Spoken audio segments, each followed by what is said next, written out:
Good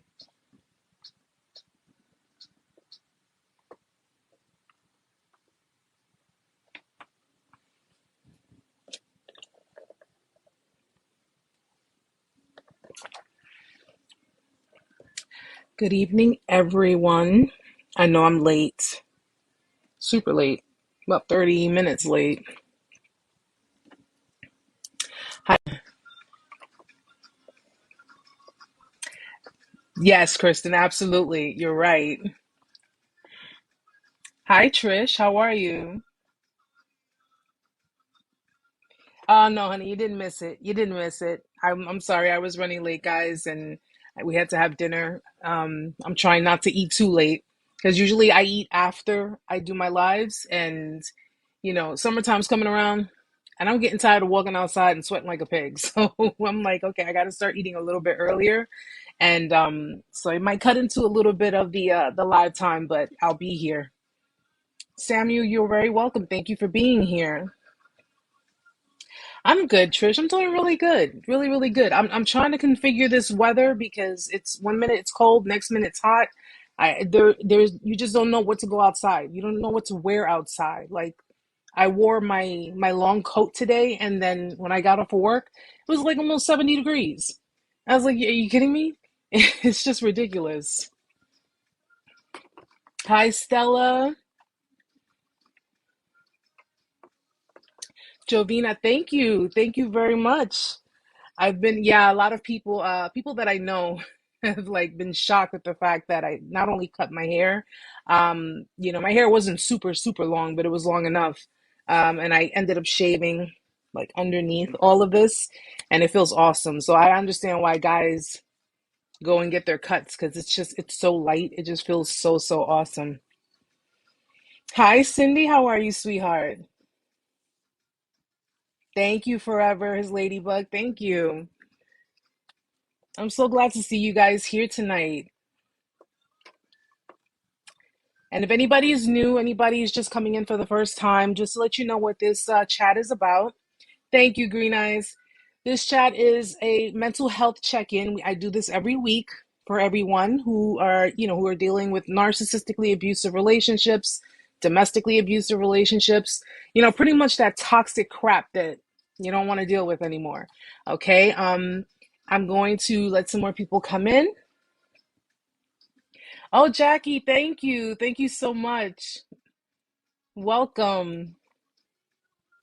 Hi, Grateful. How are you? Hi, Raina. Oh, um, Q2 Tisa? Q2 Tisa.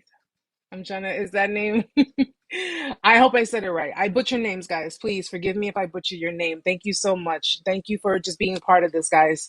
Just so you know, I don't do this for anything in return. I just basically want to help people heal. I want to help people get through the motions. And, my life has been pretty busy and pretty hectic, but, I will not be here for you. Any questions you have, any type of guidance you may need, whatever the case may be, I'm here. Okay, I'm here for it. I'm here with the shits. All right. And since you already got a taste of my language, like I said, if anybody's new, I'm gonna run the disclaimers. Glen 55, I love you too, sweetheart. I love you too. Thank you for being here. Oh, okay, QT. Q2. I'm gonna call you Q2. I don't want to say your name wrong. You've given me the courage to block mine 3 weeks ago. No contact. Yes, that's awesome. That is awesome. I am so proud of you for that. Yes. La sad eyes. Took me a second. Took me a second to realize what it said. It is difficult. It's a very difficult process. And you know what makes it more difficult is that when you're trying to figure things out and you're trying to heal, but you don't really have the kind of support you need. You have your friends, you got your family, and I'm not saying that, they're not, they're nobodies. I'm not saying that. What I'm saying is if they don't really understand what you're experiencing, what you're going through, they're not really going to be much help for you. You know, a lot of people, I say this all the time, a lot of people, fear what they don't understand. So in this case, if they don't understand what you're going through, they're not really going to give you the proper advice that you need to help you move through the situation. And coming from someone who's had to do it on her own, it's not easy. It really, really isn't easy, because people get tired. They get tired of hearing about it. They get tired of hearing about what kind of an effect it had on you. And instead of them really sympathizing and empathizing with you, they're sitting there really saying to you, get over it. Just move on from it. It happened. It is what it is. Thank you so much for the gift, sweetheart. And you can't just get over something that you were really invested in. You can't just get over something that you put a lot, you just put so much, your heart, your soul, your energy, everything into. It's not easy. It really isn't easy. And at the end of the day, it's not impossible to get through it. It's not impossible. It just takes time. It takes time. So anybody going through the motions right now, anybody who needs to hear this message, be patient with yourself. Okay? Be patient with yourself, heal in your own time. Do what you need to do for you, however long that takes you. If it takes you a year, do a year. If it takes you 2, do 2. Hell, if it takes you 5, as long as you're having effective healing. That's the main thing. Okay? Yes, Miss Styles got style. Like the narcissist says, get over it, because they want you to forget. They want you to forget every and anything that they've ever done. And we're going to get into that too, but I want to first give the disclaimer for you guys, for anybody who's new to the channel. Okay, number 1, my name is Erica. How you doing? Nice to meet you. Just to let you know, I'm not a medical professional, not yet. I'm going to be going to school. I'm studying psychology, and I'm really, really going to take this head on. But I'm simply someone who's been through the same crap that you have gone through, maybe more, maybe less. And at the end of the day, I'm just utilizing my time to help people get through it, because I know what you're dealing with. And I would not be where I'm at right now if I didn't teach myself, if I didn't understand and pretty much accept, okay? So just to keep that in mind, this is not meant to replace any therapy. If you guys are getting therapy services, mental health services, please continue to do it. Okay, please continue to do it. I'm here to be a support system for you. I'm here to help you with anything you may need help with, maybe answer any questions you have, and just be part of your team. That's all I'm here for. Okay. Number 2, I don't do bullying. All right. I know a lot of people like clout, and they like to be recognized, and they want to be noticed, or whatever the case may be. Anybody who's in here for those purposes, please understand you're in a room full of people who've already been through the bullshit, and they don't have time for it. Okay? If I see anyone bullying anyone in this room, myself included, okay? I am a very nice person. I'm loving, I'm caring. I will be the best friend in the world to you. But if I see you bullshit, and trust and believe, I will tell you about yourself, okay? I'm not afraid to speak my mind. I say it like it is. A lot of you already know I got a mouth like a trucker, and I do not mind cursing somebody out and really, really hurting some feelings, okay? So let's be nice. If you got nothing nice to say, don't say anything at all. Just leave the room. It's perfectly fine, okay? And number 3, guys, those purple hearts. Please, please, please throw up those purple hearts for narcissistic abuse awareness, domestic violence awareness, giving voices to the voiceless, letting people know who are still struggling, who are still going through it, that you are speaking your truth, you're standing in it, and you're helping them be known. You're helping them with, whatever it is they're going through. Okay. Thank you so much for the love, guys. I thank you so much. Okay. And it's an amazing time, guys. Also, just to remind you guys, June 1st, mark it in your calendars. Okay. June 1st is Narcissistic Abuse Awareness Day. All right. This is a day, and I will be going live that day too. This day is day, and it's recognition. Okay, so at least somebody is listening, and somebody understands that what we have gone through and what many others are going through. June 1st, Narcissistic Abuse Awareness Day. I am going to see if I find something purple to wear for that day, so I could just represent for you guys. Okay, you guys deserve it. You guys have been through too much. You guys have not only been through too much, but you're doing just doing awesome with the work that you're doing. For the people that I talk to one-on-one, the people I do the group sessions with, keep going with it, guys. You guys are awesome too. Okay. So June 1st, guys. Yes. Narcissistic Abuse Awareness Day. Okay. That is your day. That is your day. And if you can, and I would love if you can, for me, please wear something purple that day. Okay, wear maybe a purple shirt, anything purple, accessories, anything purple that day. Send me a photo of it. All right. And if you don't mind me doing it, I would love to post it up on my community board. All right. Just to represent. We're representing for people who have gone through the motions. You don't have to take a picture of your face. You don't have to show your identity. That's perfectly fine. But just to show that, you guys are the warriors in this. All right. Thank you so much. Can narcissists love their moms? It's kind of hard okay, how does one become a narcissist, right? Now, a narcissist is pretty much someone who is devoid of emotions. They don't have any emotional connections with anyone, okay, including themselves. They have no emotional connections. Usually, there's a source as to where that narcissism comes from. Now, majority of the time, it's within their upbringing, within their household. I've come to learn male narcissists, are narcissistic primarily because they resent the parent who represents the narcissism within their life. Okay. Can they love? I honestly could say no. No.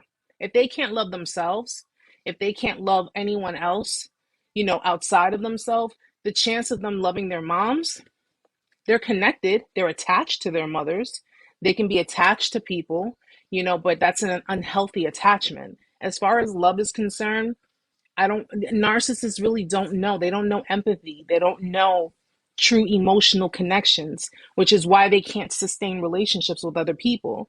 So to really answer your question, they can be attached to their mothers. They can have an attachment with their mothers, but to love them, no, no. Someone who's a narcissist is someone who is, again, devoid of emotional connection. Okay, that's how a narcissist is formed. They are emotionally disconnected.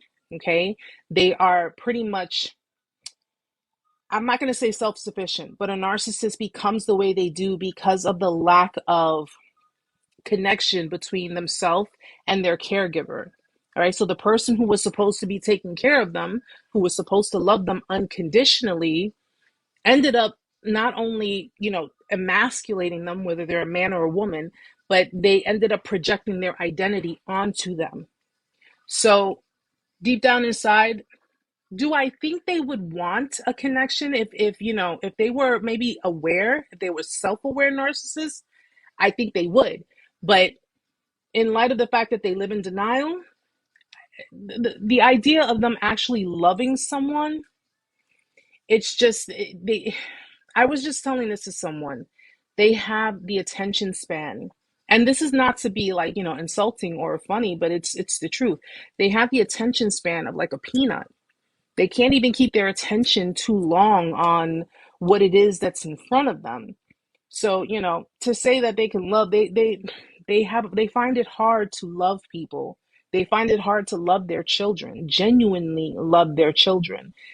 They more than likely it's not gonna happen with their moms.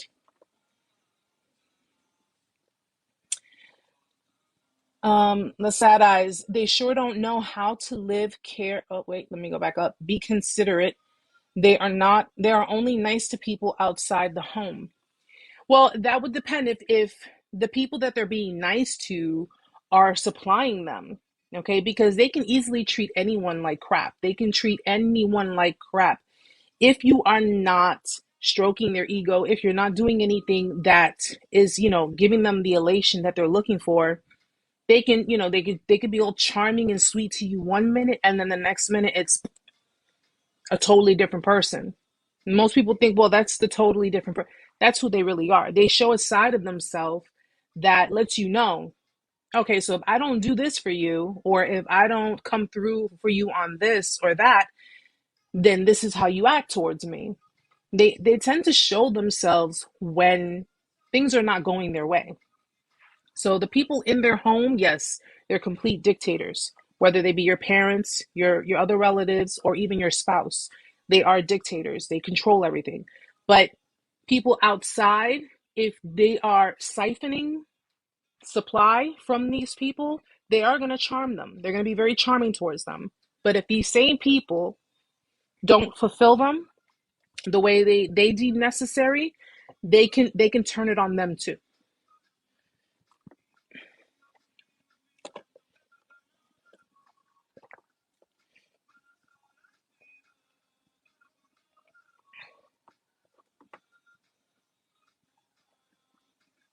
Let me move. I just want to move back up and make sure. When I bring up my narc to my husband, he is right off the bat, I'm not a narc, not me. Yeah, yeah, it's and you got to remember, guys, and this is what I tell you, focus on the patterns, focus on the behaviors, okay? It takes a true, a psychologist, psychiatrist, a therapist to properly diagnose them as having NPD. In some cases, if the person you dealt with does not necessarily have NPD, but they have narcissistic traits, they have extreme narcissistic behaviors, you can treat the matter as if you're dealing with a narcissist. People focus on the title, and I tell people, don't focus on the title. Don't focus on it, because even if a psychiatrist tells you, oh well, you're not dealing with someone who has narcissistic personality disorder, you're dealing with someone who has borderline personality disorder. What the hell is the difference? They're both in the same family. They're both in the same family. So it doesn't really matter what the title is. It's more about what their behaviors are. The behaviors are what show you, one, how toxic the person is or the people are. Two, how that you need to get the hell away from that situation. And three, how it can become potentially dangerous for you. Guys, thank you so much for the gifts. If I don't get to thank you personally, I thank you all so very much for the gifts. Just know that it's not an absolute necessity, but I'm appreciative of it, okay? Thank you so much. But you don't have to worry about if that person is an actual narc. If they are demonstrating the behaviors, if they're being narcissistic, and this is a consistent thing, it's a patternist behavior. And again, if a professional tells you, well, they don't have NPD, it does not matter. It does not matter. The behaviors speak for themselves. Okay, so always focus on the behaviors of these people.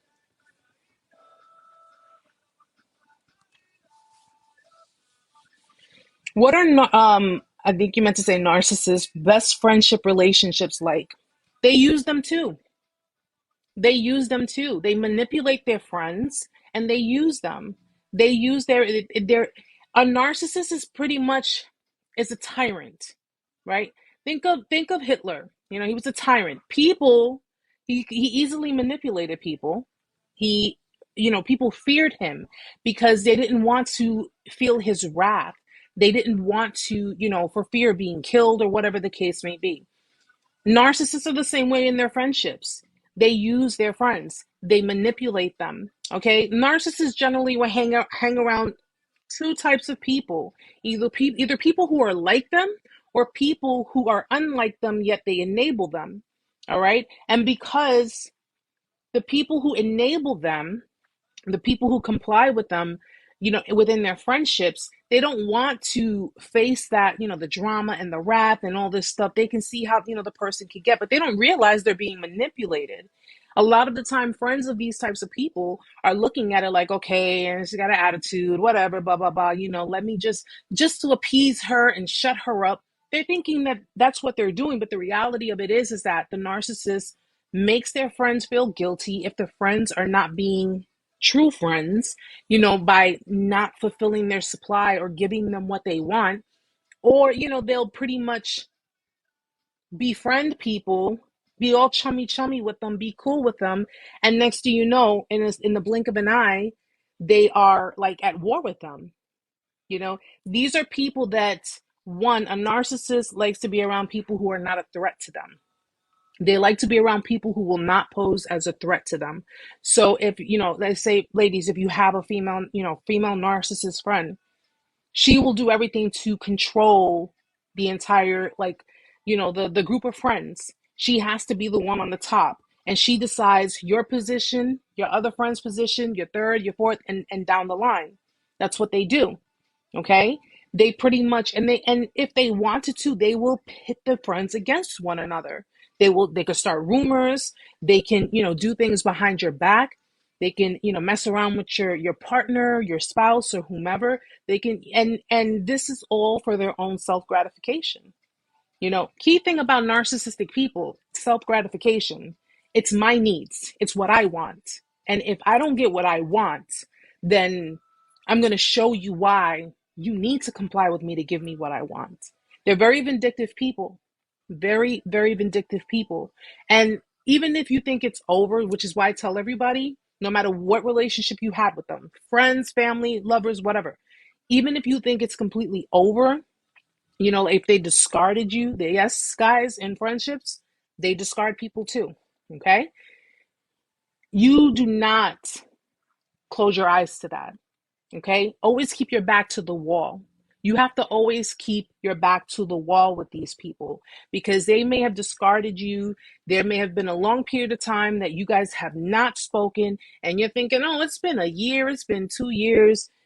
Man, this person's probably over it and over and done with it. No, they do not forget. They do not forget. Okay? When they are ready, when they feel it's time for them to step in, check your temperature and see what's good with you. It can happen a year from your discard. It can happen 2. It can happen 10. You have to always keep your back to the wall. You should be doing that, period. You should just be doing that in general. Keep your back to the wall. Okay? Whenever you come into a room, wherever you go somewhere, you always make sure you're observant of your surroundings. Always make sure you look around and try to, even if you see them or whatever, avoid eye contact. Avoid eye contact. Okay? Because just by you looking at them, they're so vain, okay, and so self-absorbed that they will like, oh, okay, you still want me. Yeah, she still wants me. He still wants me. That's how they are. They're delusional. It just got real, and something, therapy is a great, it's great regardless whether you've gone through the motions or not, even on a just, on a regular basis. Therapy is good because it's for your mind. It's for your mind. It's just to kind of, help you through the motions in life. Even if you guys have not experienced narc abuse, domestic abuse, therapy is good. It is good. And if you can get it, wherever you're located and you can afford it, hey, go for it. It helps. It definitely helps.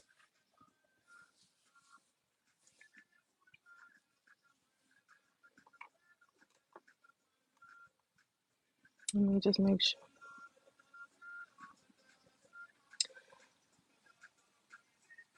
How is the dynamic when it's a non intimate person in your life, like a mother, sister, or relative? Family members who are narcissists are automatically entitled. Okay? They're automatically entitled to do whatever they want to do, and you cannot say anything about it. If the narcissist is any of your relative, it's your mother, your sister, whomever, okay? Bear in mind that the things that they do are pre-planned. All right? This is not something that's just on a whim.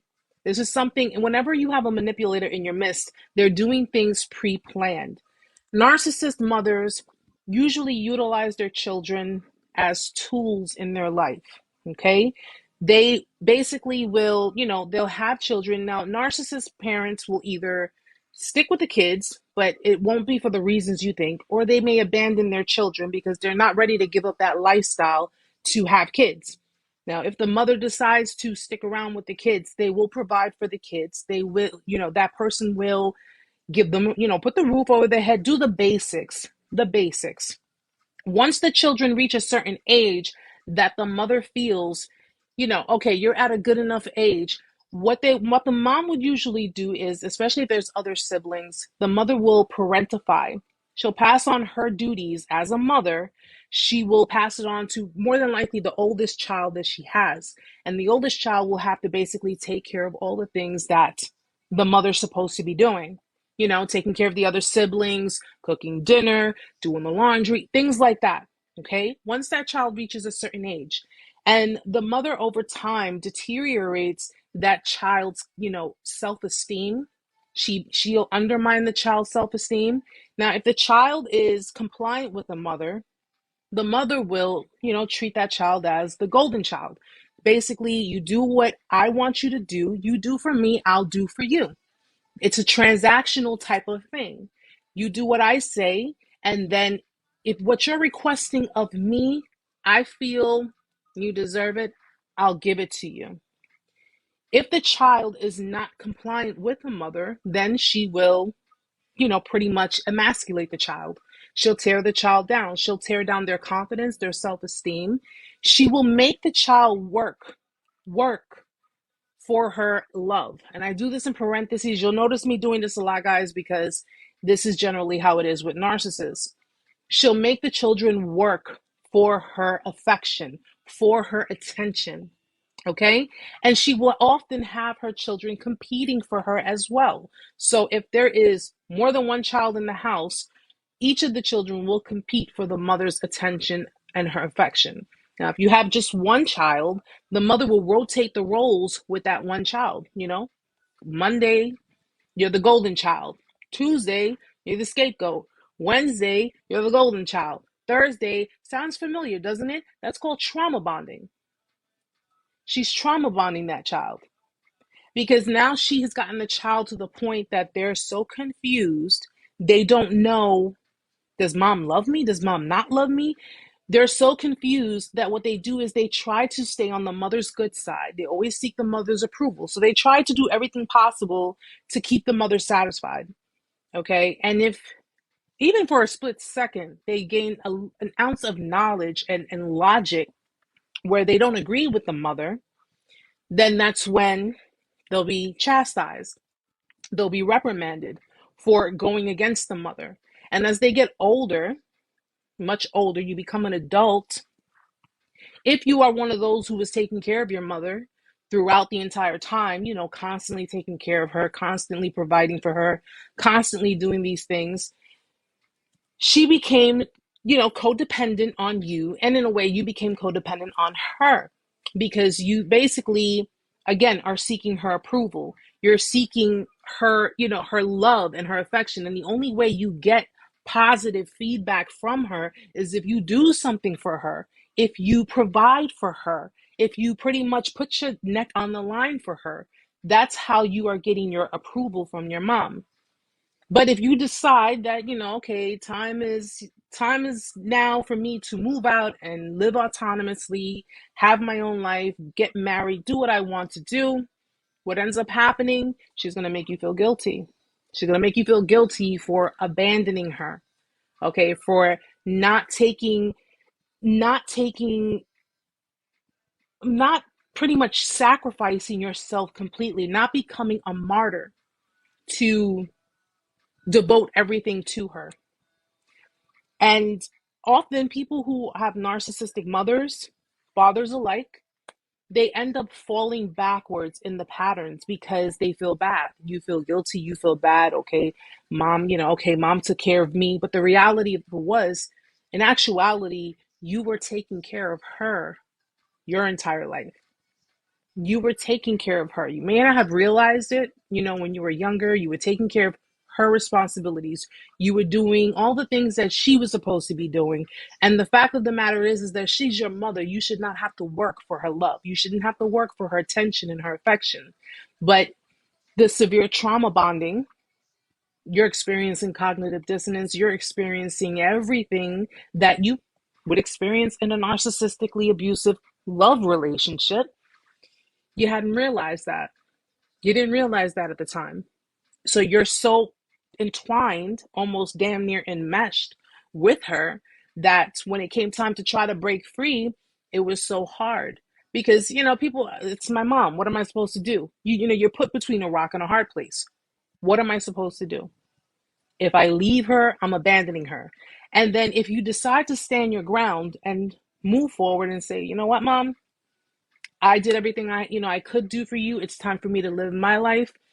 She will completely scapegoat you, meaning she will probably pit the whole family against you. She will go to other relatives in your family and tell them stories. So even if you found out some things, or if you come to the realization that your mother is a narcissist, before you can even get a word in edgewise, or if you start picking up some of her nonsense, her BS, she will make sure that she tells the family everything before you get to them, before you actually express what's been going on and how she's been, how she's been treating you.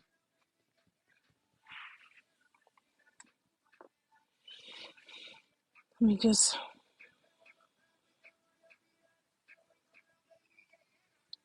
Big T, I'm gonna take that as a compliment. Thank you.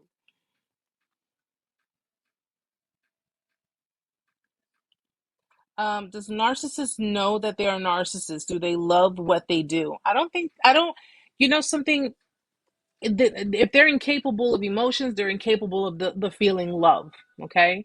They enjoy reaping the benefits from other people. They enjoy getting the supply.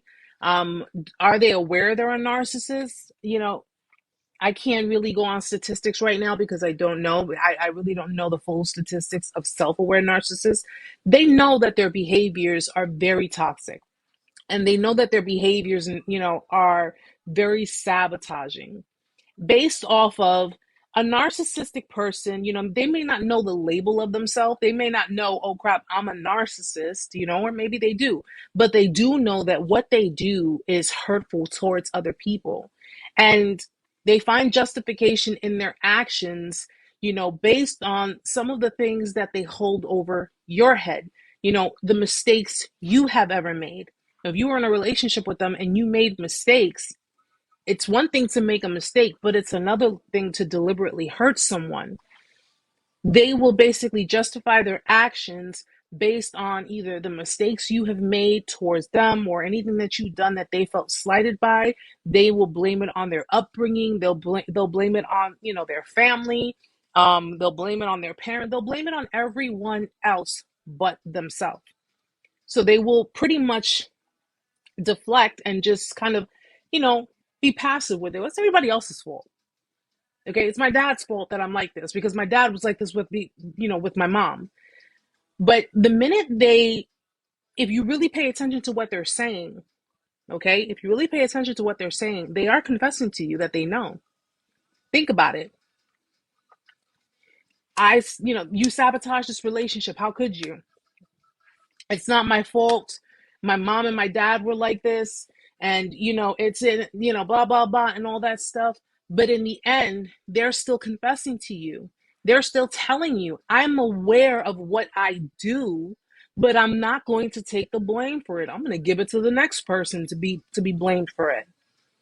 They are aware of what they do. They are aware of the effects that it has on other people. I mean, come on, your responses alone made them aware. Okay? Your responses alone made them aware. When you were telling them, yo, how could you?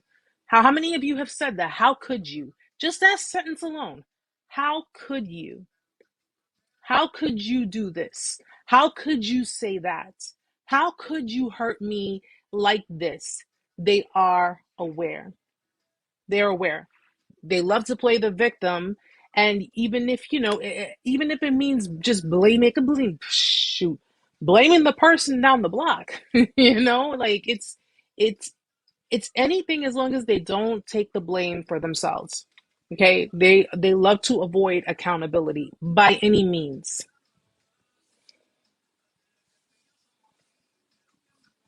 Yeah, Diva Chula. I asked, can we take therapy? He said, you take it. I don't need it. Because I mean, they're not going to come to terms with it. They're not going to come to terms with it. People like that don't think they have anything wrong with them. They don't think that, they find justifications in the things that they do. So because in their mind, they're justified in their actions, they don't need therapy. I had a reason for doing what I did. So maybe it's you who needs the therapy. You understand? At the end of the day, if you go to your partner and you say, listen, we're having problems, can we just get some therapy, just to help anyone, any conscious, reasonable person who clearly knows that there are problems between the two of you, even if, I'll throw this in there, They think that you're the problem. Anyone who wants to truly amend things and make it more healthy, make the relationship more healthy, will be in agreement to go to therapy. A narcissistic person, they're very difficult people. They're very egotistical. They're run by their ego. Okay? They are run by their ego. The ego is run by their id. Okay? ID. It's run by that part of the brain, okay, that takes over, that is only focused on their desires, their wants. That's all it's focused on. We have a part of our brain, okay, if there's a moment where if you're kind of selfish and you don't realize it or whatever the case may be, that's the part of your id that's overworking.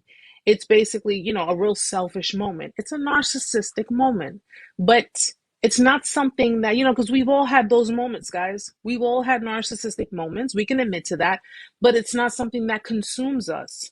Someone who's of narcissist nature, who is a narcissist, that part of their brain is just pretty much what dominates the remaining part of their brain. We have different nervings that go throughout our brain. We have different sections of our brain that are responsible for different functions. And in this case, for a narcissist, it's just pretty much their own self-gratification. It's what I want, which is why, if you think about it, because a lot of psychologists and psychiatrists, they compare it to the babies. When a baby is all, they're all id. They're all id, okay? Babies are all pretty much, that's just what it is. Me, because they need it to survive. When a baby is hungry, what are they going to do? They're going to cry. When they see how fast the adult runs to bring them something to eat, they've pretty much put two and two together. Oh, so if I cry, this lady brings me food. If I cry, this lady brings me milk. If I cry, you understand? So they've already figured out what to do in order to get what they want. Narcissists are the same way.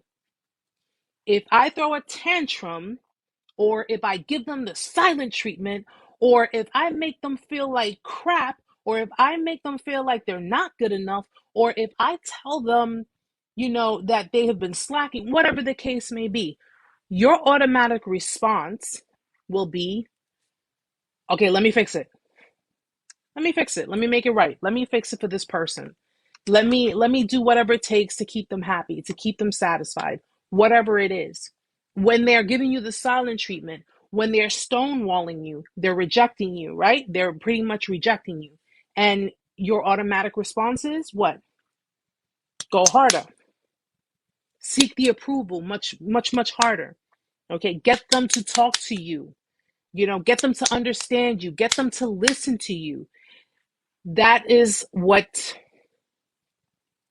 they do. That's why we often compare them with children, because they're infantile. If they don't get what they want, they throw a hissy fit. If they don't get what they want, they become extremely angry. You guys have experienced narcissistic rage, have you not?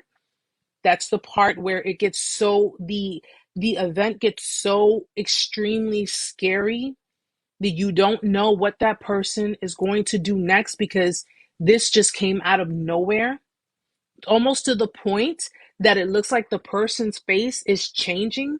It's like you don't even recognize the person at all that's in front of you. Okay? Narcissistic rage. It's like everything is dark about the person.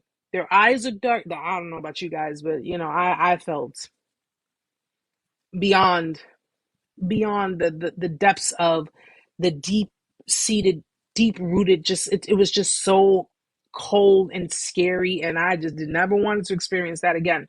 But that's like when they're getting to their breaking point, that rage can do some severe damage. So if you have not experienced narc rage, that's great, because trust and believe, that's something that if it happens, it can get really, really bad. It can really, really get bad, to the point where it can become, people, in my opinion, and I think this is, again, I'm still doing research, but I think when someone goes into like a like a homicidal rage, or when it's like that deep rooted, deep seething rage, that anger that's within them just comes out. Or if you have a sociopath, and you hear about these serial killers who commit these murderous acts, and you say, oh my gosh, like how could someone, no human could do that, right? Like the way they describe the whole scene and how the person was murdered, you would think, how can a human being do something like that? I think it's more like a narcissistic slash sociopathic type of rage, when they become so angry and so rage filled that it's just like, they pounce on the person. If you've endured narcissistic rage and thankfully you've gotten out of it unscathed, that's bless you, because I'm gonna tell you, I know the feeling of that, and it's a very, very, very scary thing. Diva Chula, he laughed when I cried, and they don't. That to me is more sociopathic.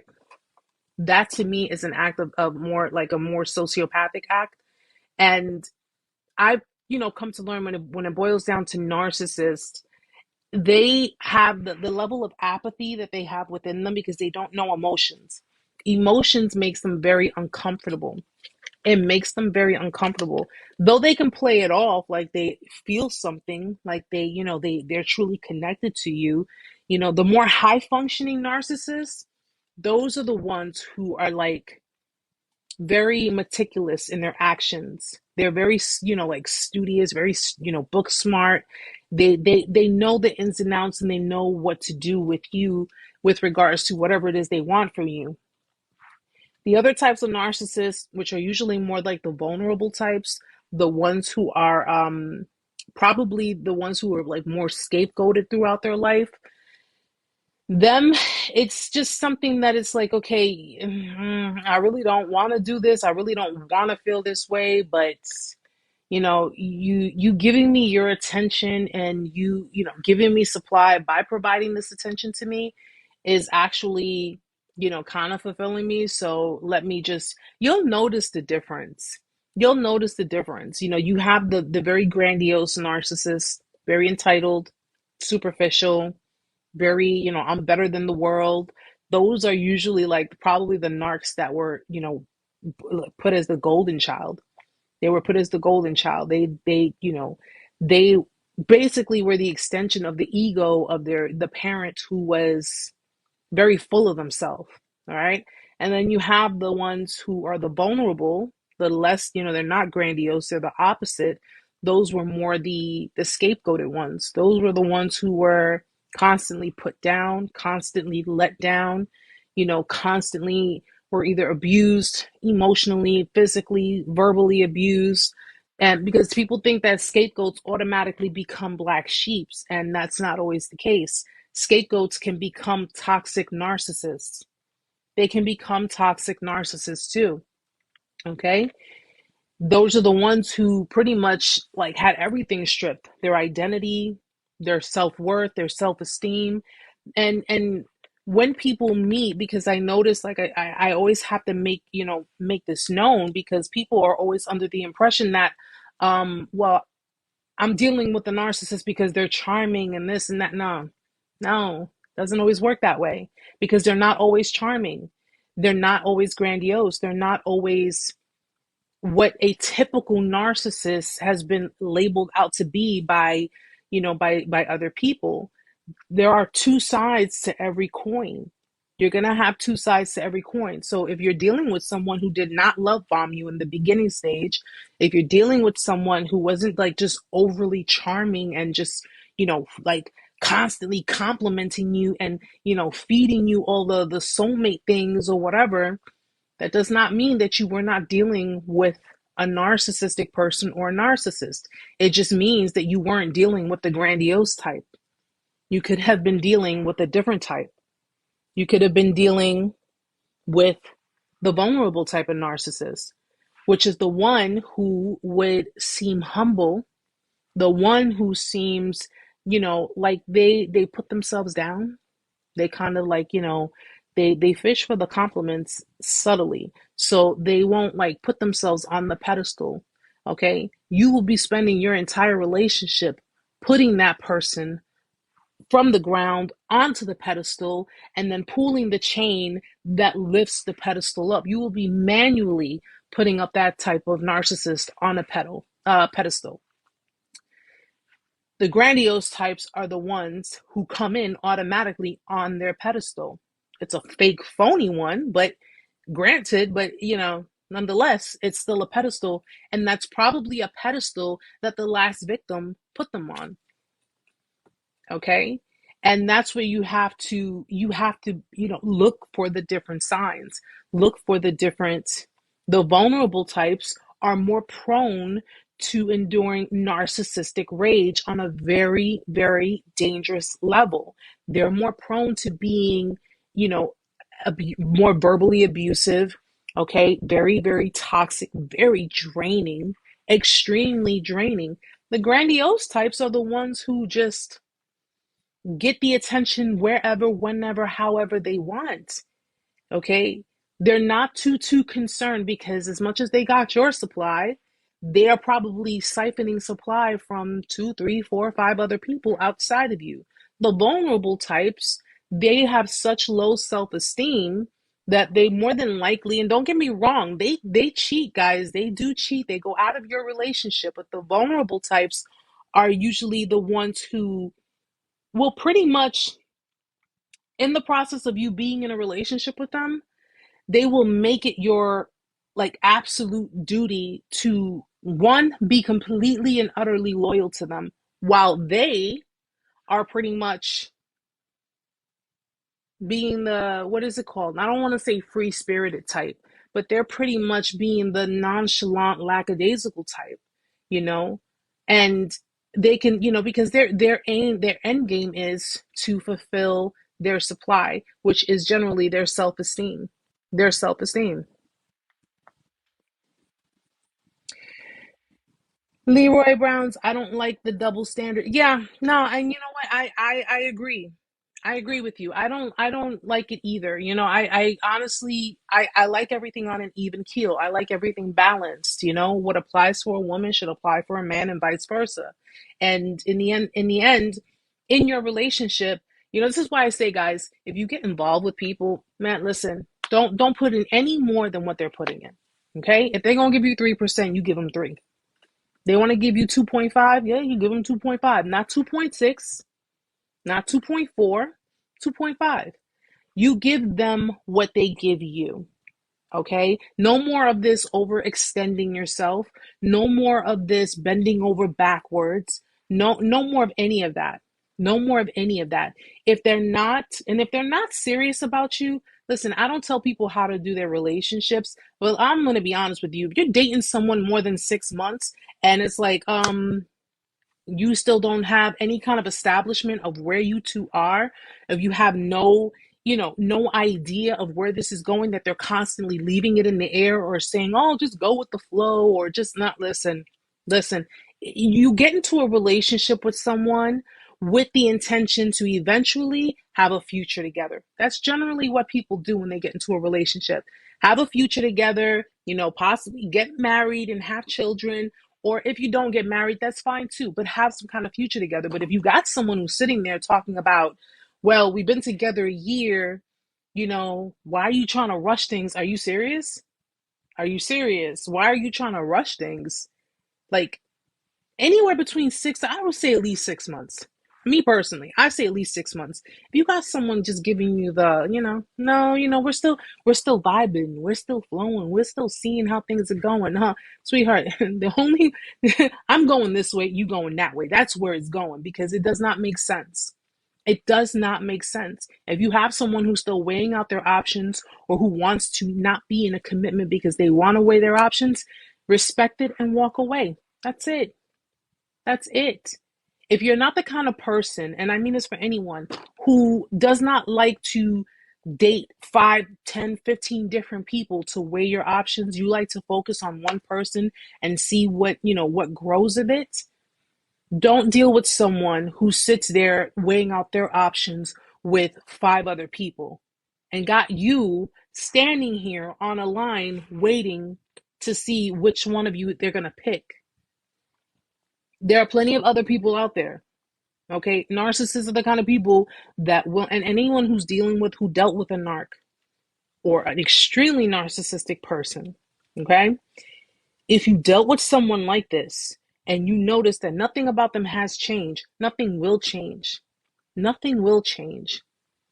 If you're dealing with someone who suffers this disorder, your best bet is to walk away from it. If you are willing to stay in a relationship with that person, because some people do, then anything from that point on, you're aware of this person's actions, you're aware of what this person does, you are aware that they suffer this disorder, and this is who they will be for the rest of their life, especially if they're not trying to get help on a professional level, you're setting yourself up for that. Okay? And I tell people that I'm not here to criticize or judge people, but I always keep it honest. You will be setting yourself up for that. And once you become aware of who the person is, what it is that they are carrying with themselves, you basically have a choice to make. And if you make the choice to stay with the person, go back to the person, fully aware you are no longer a victim. Okay? A victim is someone who was duped. You will no longer be duped because you know what you're going into if you go back to that. Okay? People are in relationships with narcissists. To this very moment, you have so many people who know that they're a narcissist and decide to stay. More power to them. I would not tell them that, listen, you're messed up and this and that. No, I can't do that. But they cannot run the victim card. If that person does something to them or, does something expected, you're not a victim. If you are aware and you basically consciously decide, I'm willing to participate in this.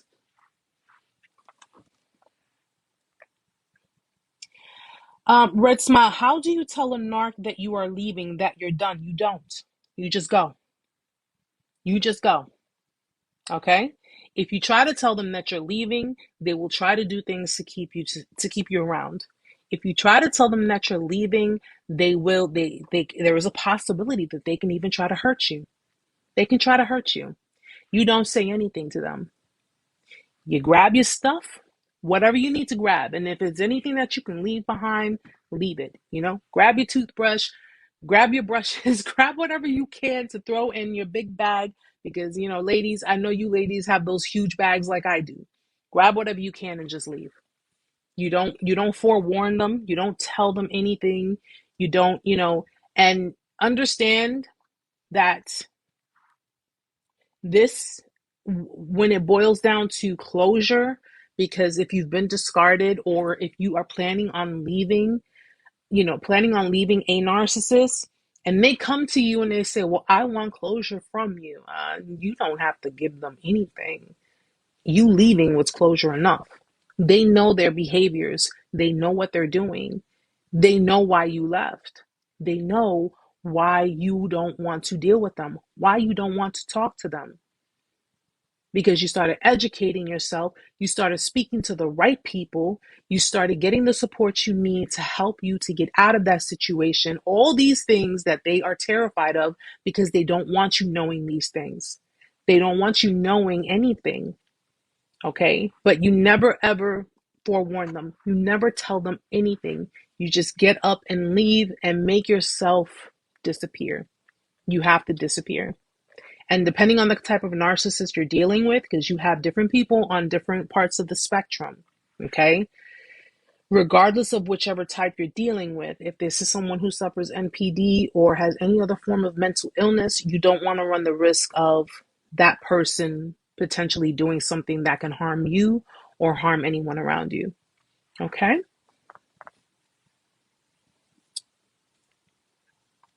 Yes.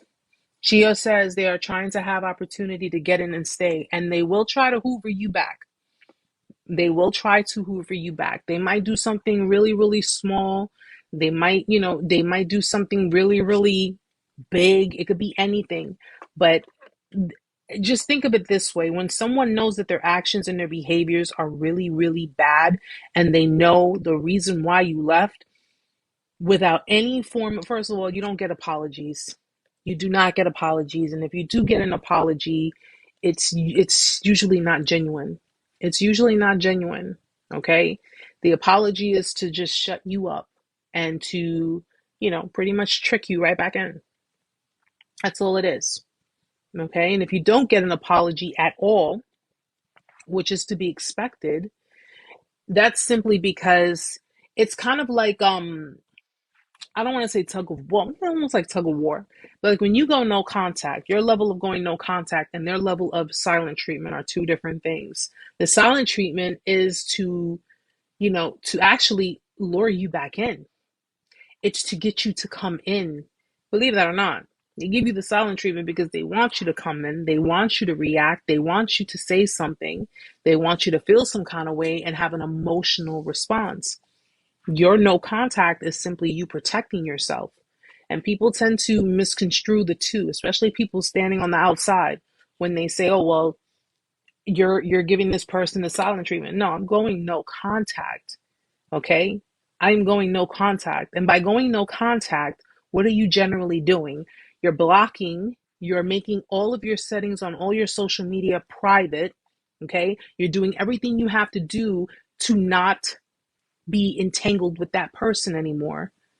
And then when the time is right, when you've had ample time to heal and you have time, because at the end of the day, once you've had effective healing, any attempts that they make, you're like Superman. The bullets fly right off of you. You're so indifferent that it's like, I really don't give a shit what you see. I really don't give a damn what you say. I don't give a damn what any of you think. That's how you know that you've had effective healing, and anything they attempt to do, because I know a lot of you have different reasons for leaving your social media public. Maybe some of you are, you do music, or you do art, or you do, things, and you basically want to share your work with people. And I get that. I completely and utterly get that.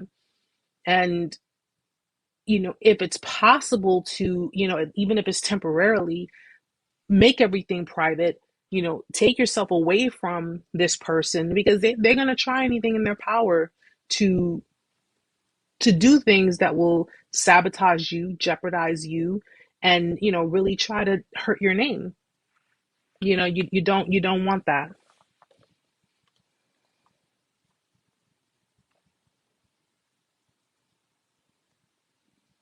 Oh, that's awesome. Amen. It just got real. Said, I repented and love Christ now. He brought me peace during chaos. Absolutely. Absolutely. My healing was the same exact way. My healing was the same way. And also keep in mind, guys, I know, some of you are, whether you believe or not, the types of things that people of narcissistic nature get into can be very, very, no bueno, and by no bueno, I mean, if they're like, this spiritualist types. I'm of Hispanic background, okay? I'm Puerto Rican. I'm of Latino background. And, we're not unfamiliar with, the whole brujeria, santeria, and all that stuff or whatever.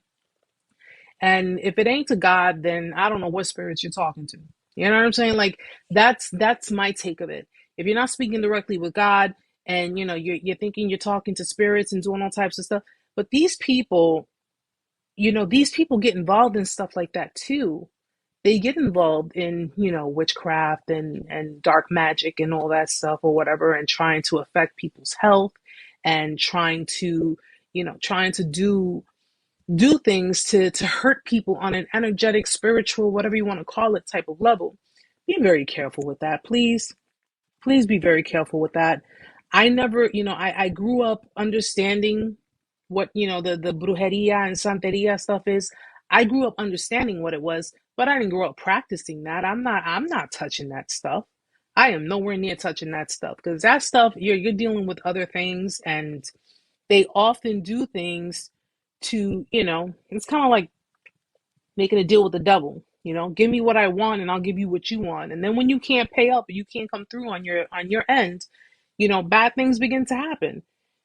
No, we don't We don't do that. I don't deal with none of that stuff over here. But a lot of them get involved in stuff like that. They get involved in cults. They get involved in, they do what is it called? I heard it's blood magic or something like that, where I don't know, they take either, I don't know if it's blood of a chicken or something, they sacrifice animals. They do all types of things. And it's like, no, no. Okay. The only chicken I get is from the supermarket, and I make sure I wash it first before I cook it. I don't deal with none of that stuff. And I would advise that you don't bring yourself around people who deals with any of that stuff either.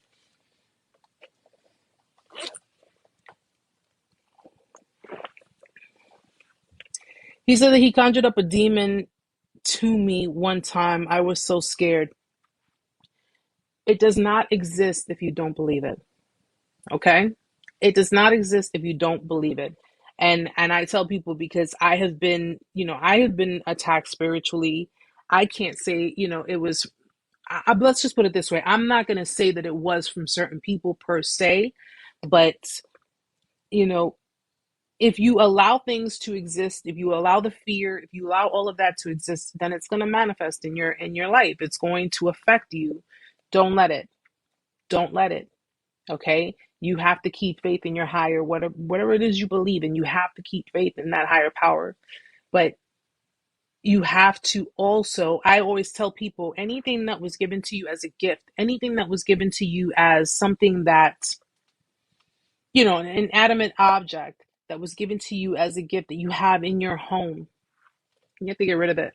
Okay? You have to get rid of it. I don't care if the occasion called for it. It was your anniversary, it was your wedding, it was this, it was that. When you have some, especially with a narcissist, you know, anything of theirs in your home, return it to them. Return it to them. Okay?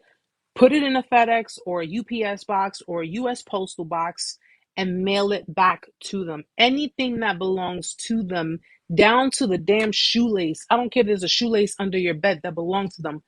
Put it in a box and send it back to them, because they will use any kind of excuse to try to regain access into your house, regain access into your life. The minute they get to walk through your door, and oftentimes when they try to hoover you back in, it's usually not even to get you back. It's just to get you to respond. It's to get you to acknowledge them and, open that door of communication. Because when you do that, you still want me. All right. I was just checking to see if that was the case. I just wanted to confirm. Back you go. That's their attitude. Nothing. Do not allow them. Please, please, please do not allow them back in. Do not allow them to run that on, that BS on you.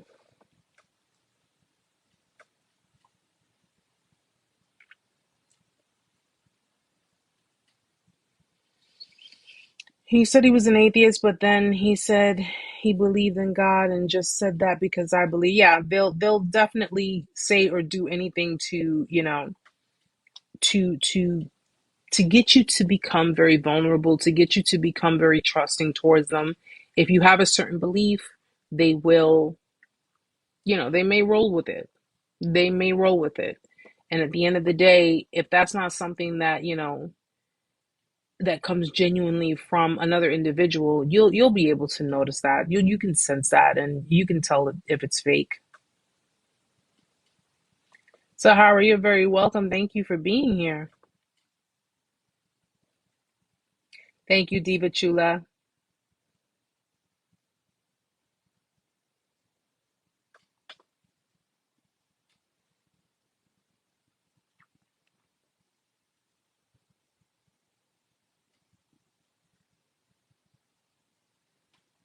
Do you think I can see their intentions and see what color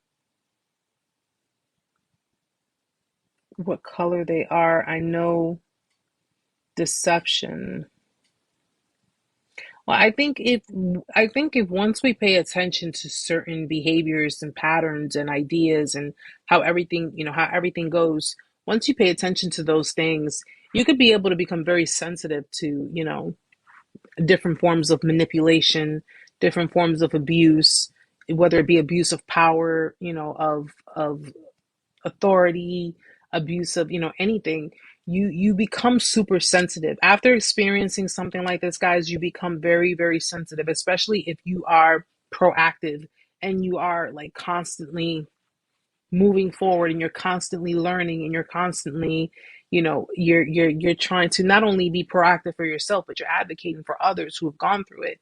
You become super sensitive to, to the BS, the ins and outs. So, you know um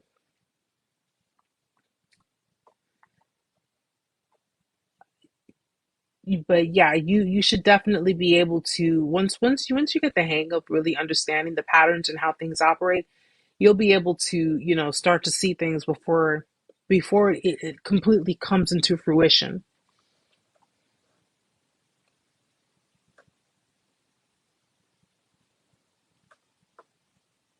Hi, Bert, how are you?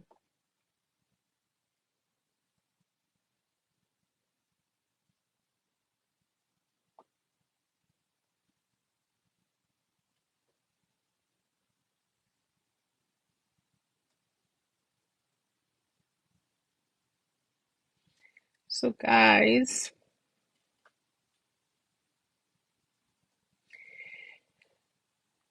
I again am so sorry that I came in late today. I will try my best to make sure that I am on time, that I am consistently on time, because I know that, the weekly check-ins, it's to pretty much check in on you guys, of course, and of course for anybody who's, new to whatever questions they have. I know there are a lot more questions, and I apologize if I never got a chance to answer all the questions. But I'm sure that, other people in the chat, including my moderators, were more than willing to be helpful with whatever it is you needed help with. I am working on a video. Still working on it. It's crazy. I've never worked this hard on a video, but I am, I've been studying and doing research, because I am doing citations in my video, which is giving credit to, the psychiatrists and psychologists who are, who have developed the research for these particular types of theories, which is, falls under psychology. And I'm working on a video with regards to the betrayal wound or betrayal trauma. All right. That's part of like a mini, it's like a little mini series that I'm working on. And it gives a better understanding of what you have not only endured, but why you endured it, why you actually went through it, like literally the whys. Okay, so be on the lookout for that, please. But I am working on that. We're going to work on the betrayal trauma, betrayal wound, the rejection wound.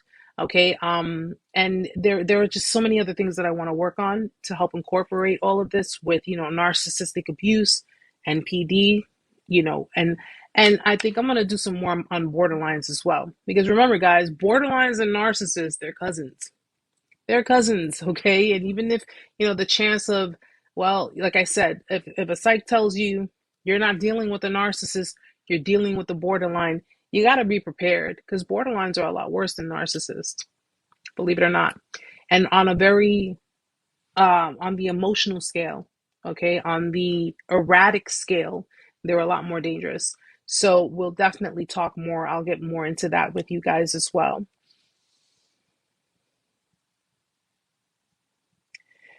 Why do they lean to the dark side, like worship evil things? Well, it's primarily to, again, what people do when they do magic, hocus pocus, all that other stuff that they get involved in. It's to gain something for themselves, basically imposing, their will on other people. So they go to evil because evil is fast and it's quick, and they can get what they want because they are offering something in return, but it's more of like a sacrifice. It's a sacrifice that they're offering. They are pretty much, they want power. They want power, they want success, they want money, they want fame, they want all these things. And, instead of doing the work to get it, and instead of actually doing the right thing, by people, it's a lot easier to just veer towards the dark side and just, because it's all about manipulation. That's all it is. It's about manipulation.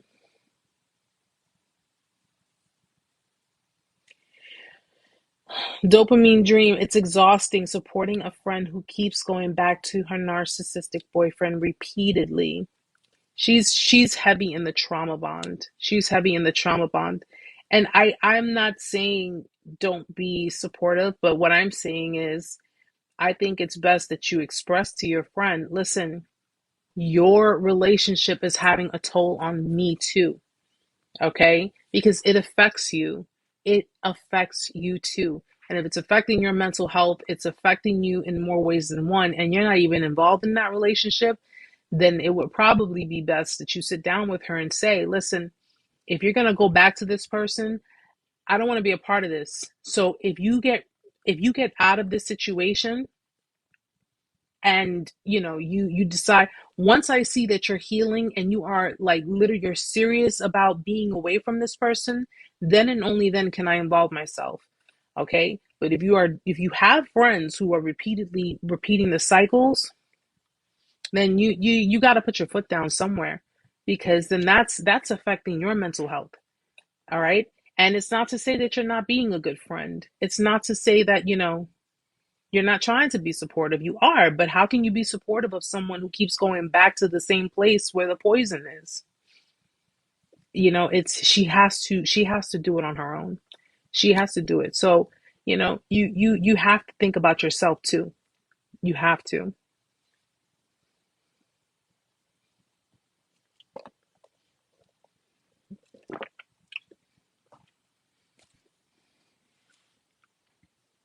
Yeah. And it's not easy. It's not easy. It's something that you have to sit down and have a talk with her about, but express it to her. And if she cares about you and she sees that it's having an effect on you, she would be understanding to it.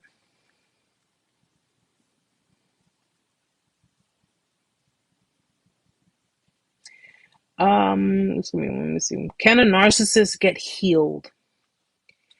They they can they because they don't it's there's no cure for it for them.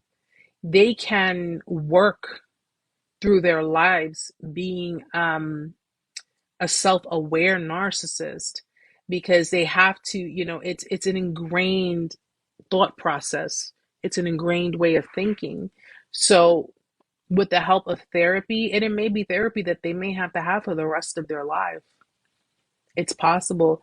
I don't think they get completely healed. I think they just learn to coexist and adapt and try to work on changing their behaviors, or try to, work on existing in a world full of people, and come to that terms that, okay, I'm not the only one in this world. There are other people out here, but I don't think I don't think it's like a full, I'm healed, I'm cured, I'm over narcissism, I'm done with it. I don't think that's the case. It's just something that they have to learn how to work with professional help. They need a skilled, licensed therapist, psychiatrist, psychotherapist, self-help person that helps them with their growth, their internal growth, their mental growth. But I don't think they completely heal. Um, Give me 1 second.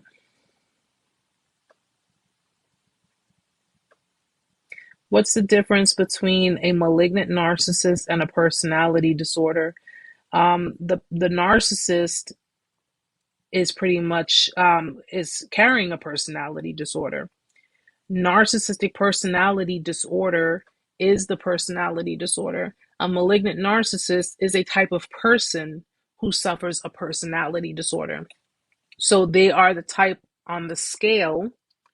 You have somatic, cerebral, malignant. You have, covert, overts.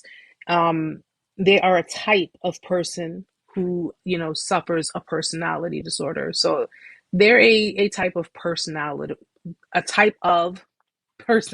disorder. NPD, narcissistic personality disorder, is the top on the umbrella. And those little pieces that come out on the sides, those are the different types of narcissists that fall under that umbrella.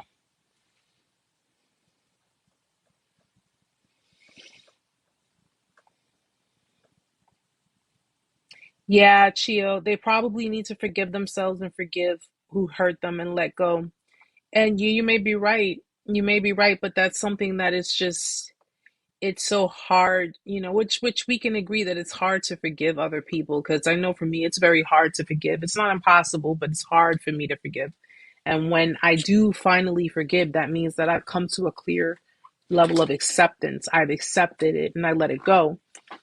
But when you have someone who was raised with no empathy, raised with no connections, emotional, mental, spiritual connections, and it's been ingrained for years and years, decades.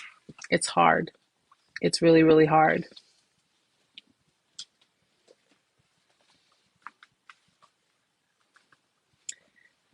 They are the victim in their head. So many, yeah, yeah, yeah. Because it's easy for people, especially people who know that their behaviors are wrong. They know that they're wrong, but they won't admit to it, because then that means that they're weak. That means if I admit that I'm wrong, I'm admitting to you that I am flawed. I am admitting to you that I am vulnerable and I am weak and I am not perfect. Okay? I'm admitting these things to you. They won't do that. They won't do that. Their ego is too inflated to let them do that. It's all about what they want, it's their desires. You can grab a towel, baby. Sorry about that. That was my son. You have school tomorrow, honey.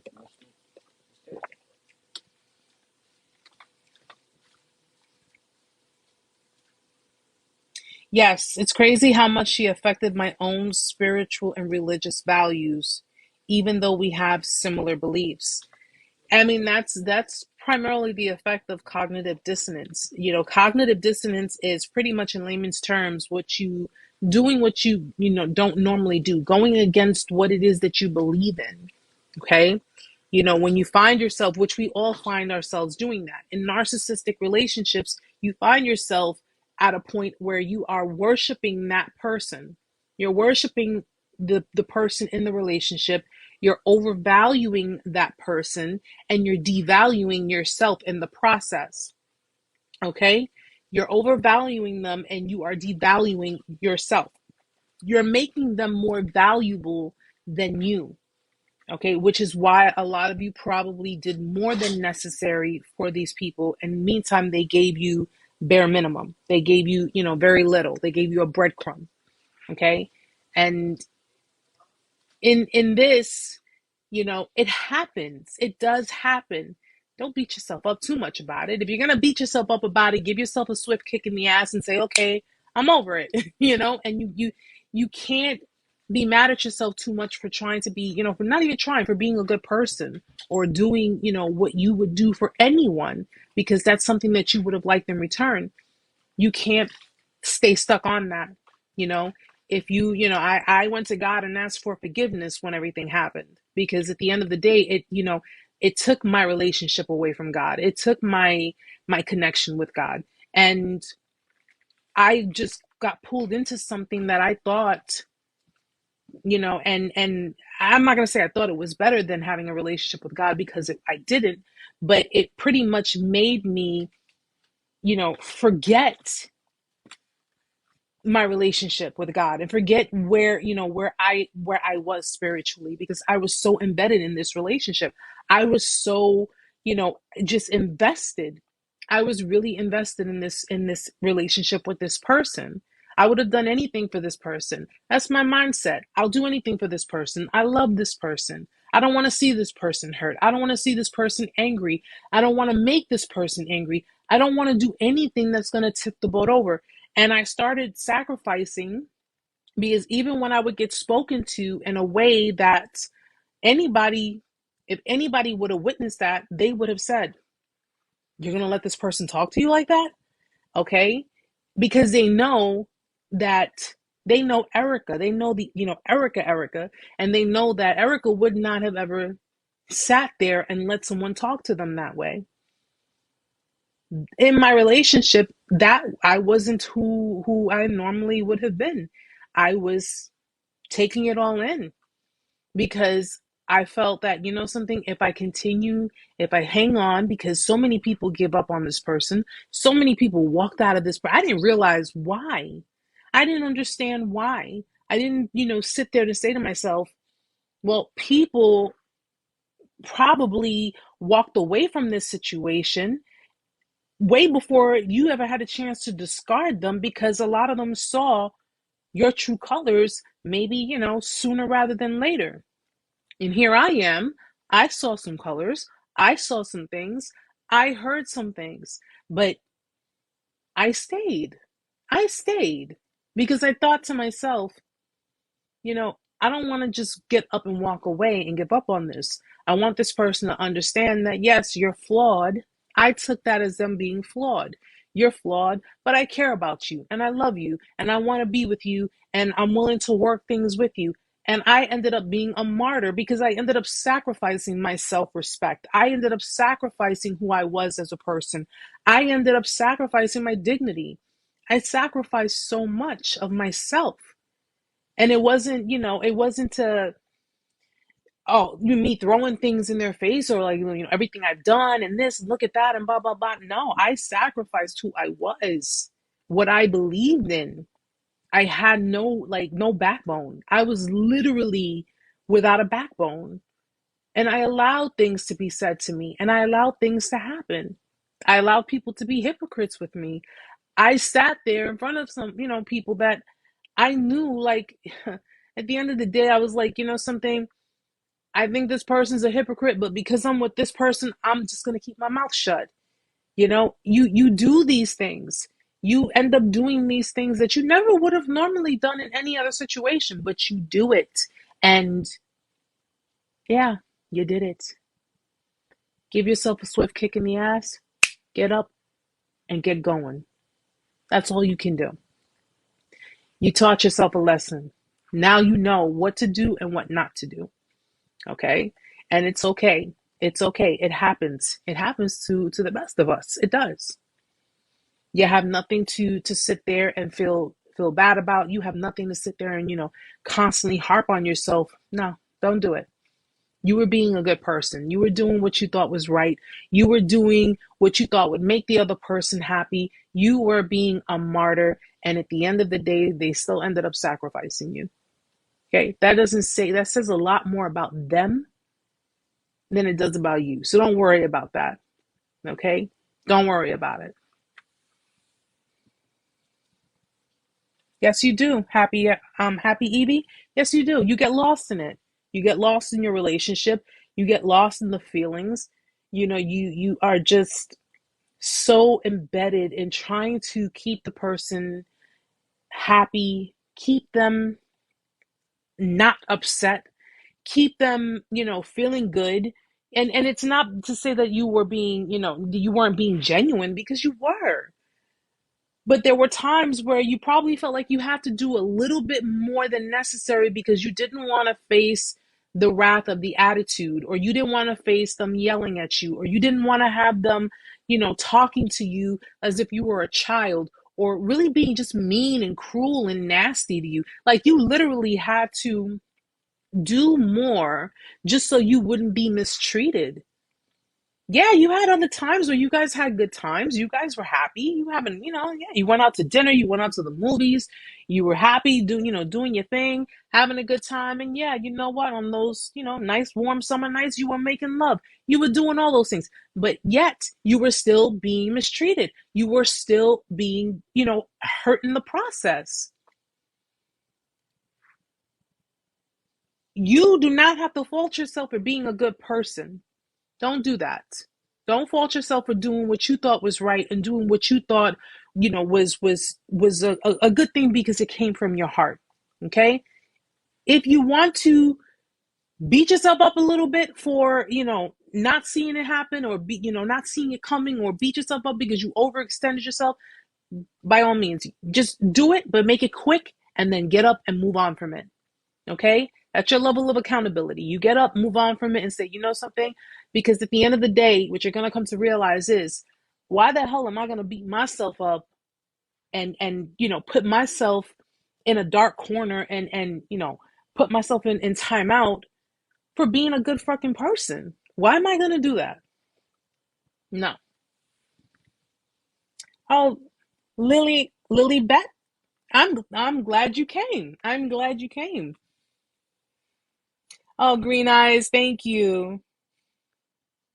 And I'm glad, guys. I'm here to remind you guys. Don't let people have you, don't let them have you feeling guilty. You don't let them sit there talking shit about, oh, well, you should have known better. You should have seen it coming. You should have seen this. You should have seen that, and blah blah blah. Whatever. Listen. Until you are not living in a glass house yourself, don't talk shit to me. Don't talk anything to me. Okay? You act like you could never go through it. You act like it couldn't happen to you. And it just so happens that, something, at the end of the day, you met someone, you gave it a shot, you did all you could do. Now it's time to say, okay, you know what? I learned from it. Shit happens. What am I going to do? Get back up, put my focus back on me. That's it. That's it. And when you put your focus on you, yeah, narcissistic people are gonna see that you're putting up boundaries. They're gonna see that you're setting up things, that you're not even paying attention to them. They're gonna call you selfish. They're gonna call you conceited. Hell, they're gonna call you the narcissist. You know what you do? Tell them it takes one to know one. Okay? Don't pay any mind to that.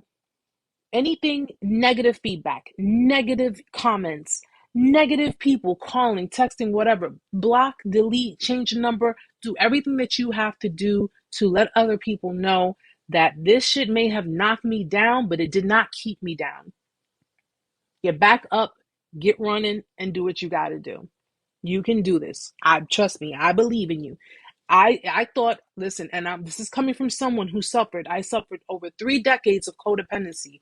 I feared being alone. I feared that the person whom I was in love with, whom I would have done anything for and given the world to, okay, straight told me to my face some really disrespectful things. And even after that, I tried to make it work. Narcissistic rage, I tried to make it work. The way he was talking to me and talking, I mean, just like brutal, I tried to make it work. And it took the hands of God to knock me off my behind and make me realize you are going to let this go, because if you don't, something bad is going to happen. And he made sure I did it. I'm 4 years single, man. 4 years single. I'm okay with it. I am okay with it. Okay. I've overcome codependency. I've gone to therapy. I've overcome codependency. I live a very autonomous life. Okay. I can come and go when I please. I answer to no one. I take good care of my kid. I do everything I have to do. And here I am. Here I am utilizing this time to help other people, to help them realize that, something, if I can do it, and I was the most pitiful person you could ever probably come across, trust and believe, sweetheart, you can do it. You all can do it. Susanna, looking forward to it, sweetheart.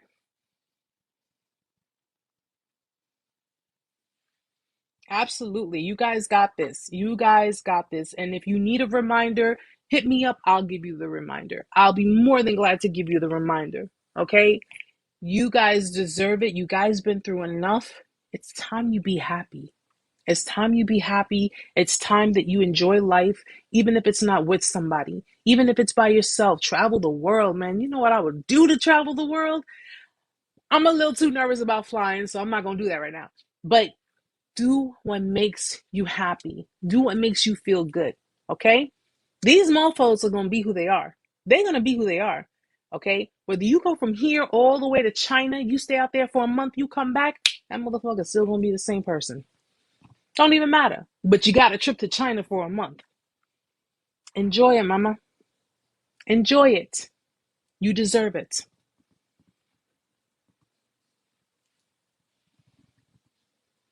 There you go. Boo Boo says it. I was terrible too. I was almost killed and forgiving. I'm alone and happy. Sometimes it just takes being alone doesn't mean you got to be lonely. Okay? You do not have to be lonely. And when the time is right, you will meet someone that's on your level. Thank you, Yoli. Thank you so much. You will meet someone who's on your level and they're going to reciprocate to you everything that you put out there. Okay? But like I said, you don't show your hands. Do not show your hands. If they're only showing you a card, you show one card. Okay? You gotta look at this like a game of poker or something. It has to, it's like a card game. Don't show them your hands. They put down, you put down. They don't put down, you don't put down. That's it. That's it. We getting a little too grown, a little too old to be playing those little kiddie games, you know? Not worth it. Good, Susanna, good. And please keep me posted. Please keep me posted. Oh, Boo Boo Clip, I'm gonna keep you in my prayers, sweetheart. I'm gonna keep you in my prayers. I know it's difficult. I don't know what it's like being in the position you're in, but you are definitely, absolutely in my prayers. Okay? God will heal you, sweetheart.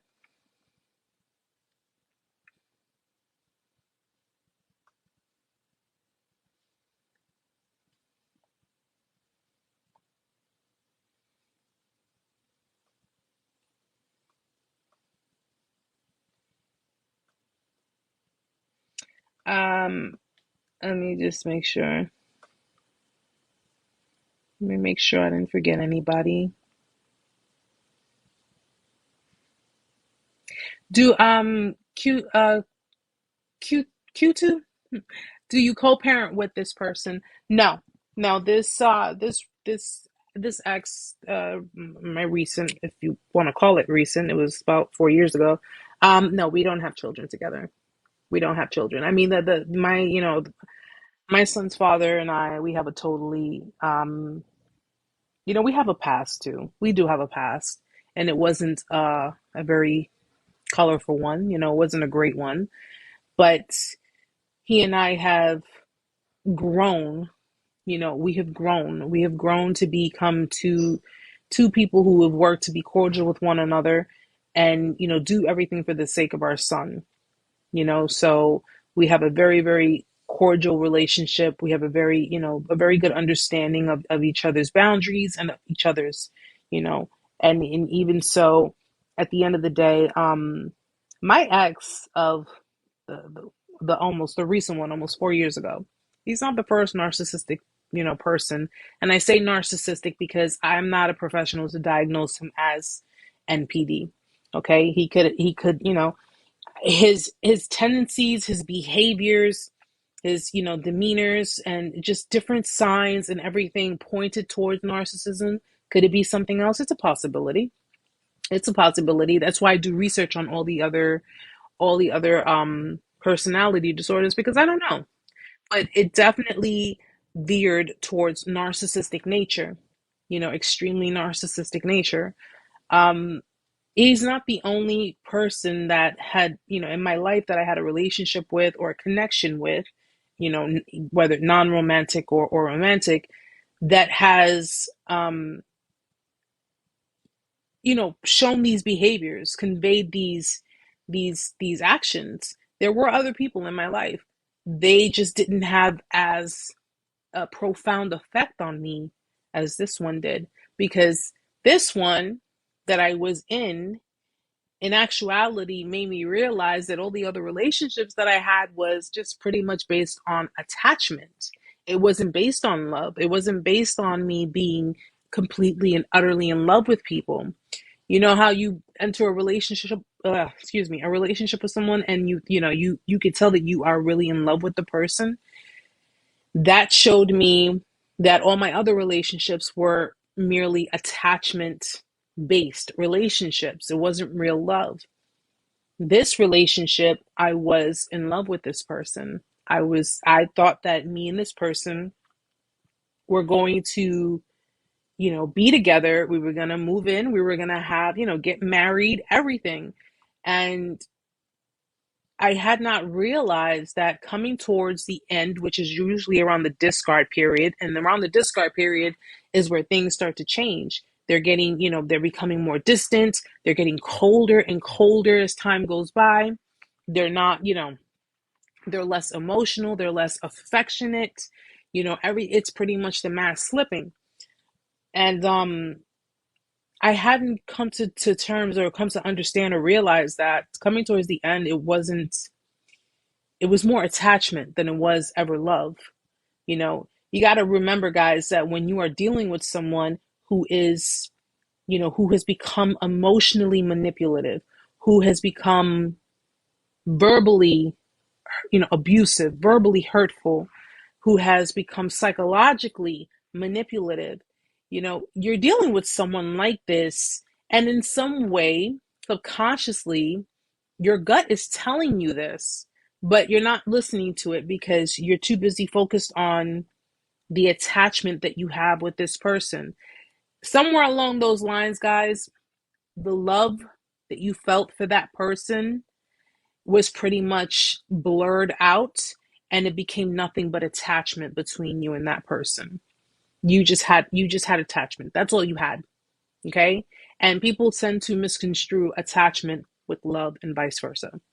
And though you do need to, in a way, be attached to someone, when you are falling in love with someone and you are entering that relationship, yes, you need attachment. But when your relationship is solely based on attachment, that is unhealthy, that is a problem, and that can become very, very toxic.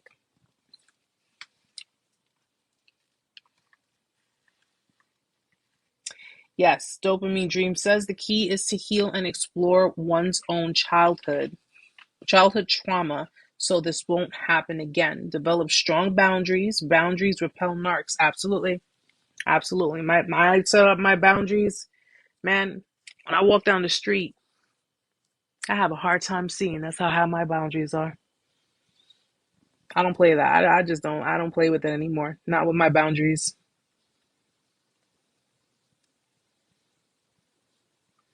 Oh, happy Evie. You're very welcome. You're very welcome. Guys, I thank you. He's not accepting the breakup. We have kids. I have no support system, and he takes advantage of that. And he takes advantage of that. Well, something. It's what I would strongly tell you to do. I mean, you when it comes to these people, the one thing you don't do is you don't show emotions. Don't show any level of emotions. Even if you gotta fake the funk for a while, you gotta fake it till you make it. You can't allow him to affect you emotionally. All right. People who are co-parenting with narcs, people who are dealing with situations with these types of people, they know when they're in control. They know when they have, the full reins. They know all of these things. And when it deals with children, this is the one weapon that they will completely use against you. Your kids, they will use them against you. They will use them to hurt you. They will use them to make you act out. Okay. You gotta, it's easier said than done because sometimes they can be unpredictable, but you gotta try to be a step ahead. You gotta try to be a step ahead and not allow not allow their actions to affect you. It's kind of like shutting that switch off.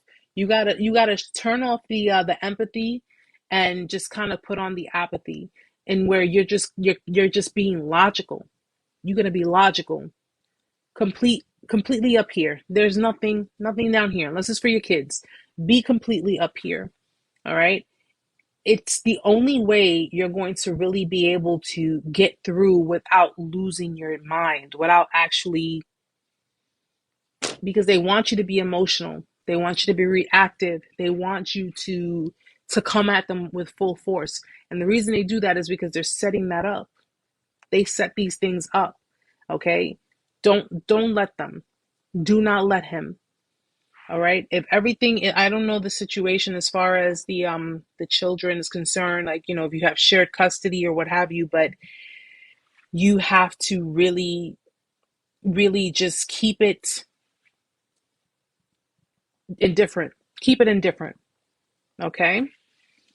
If you want to go further into it, and you can email me, we can go further into it and I can give you better, more information, and possibly if you need any resources, my email is going to be posted up. So if anybody wants to email me, you can send me an email, narcsurvival101@gmail.com. And whatever it is, whatever questions you may have, you can reach out to me. I'll be more than glad to answer them for you. Could a whole family be narcs? It's possible. Yeah, it's possible. Anything's possible. But usually narcissists, um, they get a lot of their notoriety because they're enablers. Okay? A narcissist needs an enabler. They need people of codependent backgrounds, insecure backgrounds, fearful backgrounds, fear of abandonment, fear of rejection, fear of, anything that, would prompt the person, so any of the actions that they do would prompt the person to seek more validation or seek more approval, or, it's to control them. It's to control them. And narcissists thrive off of enablers. Enablers are key, which is why if there were no enablers, these people will have to be left to themselves by themselves. And if you can picture putting filling up a whole room with nothing but narcissists, it, that'll be an interesting sight. But they'll probably end up beating the crap out of each other in there. They will probably, because there's that control issue and that like fight for power, and that power struggle, which is why narcissist relationships don't really last that long. Two people who are of narcissistic nature in a relationship, they don't last long. They do not last long. That fuse gets put out a lot faster than it got put on. So, in most cases, the family will more than likely have narcissists and enablers. Okay, you usually, they have to have at least one enabler. Sometimes it only just takes one. They have to have at least one enabler to, to help keep everything going. Hi, Tamara. How are you, sweetheart?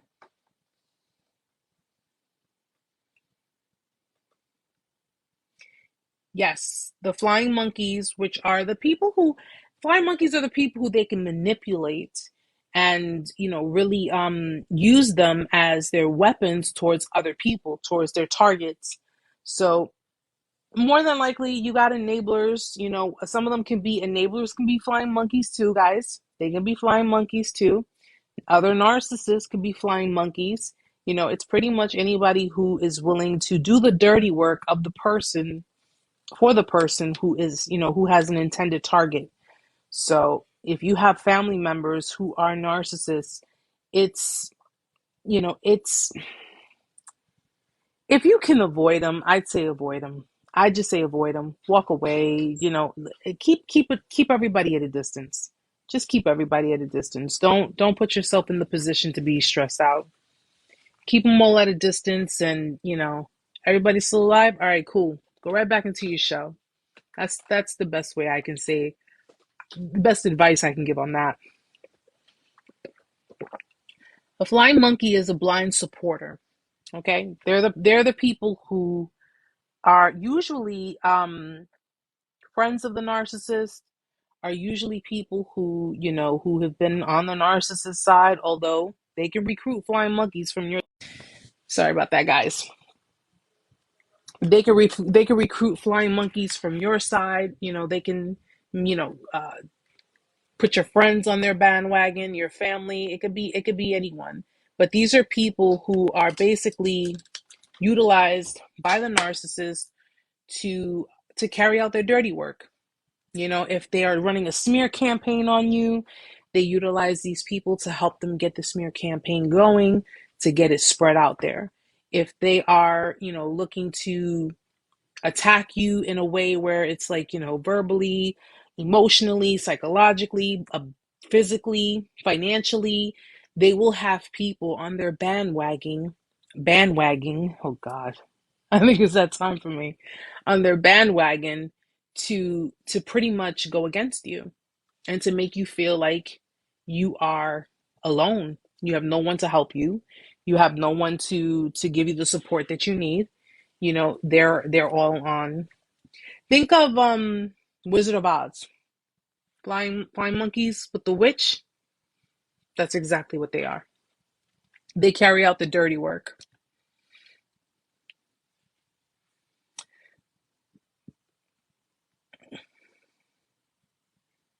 How do you get them to leave you alone? You can try every and anything in the book. No response. No response. I could tell you, listen, get up and move tomorrow, but that might not be possible for you.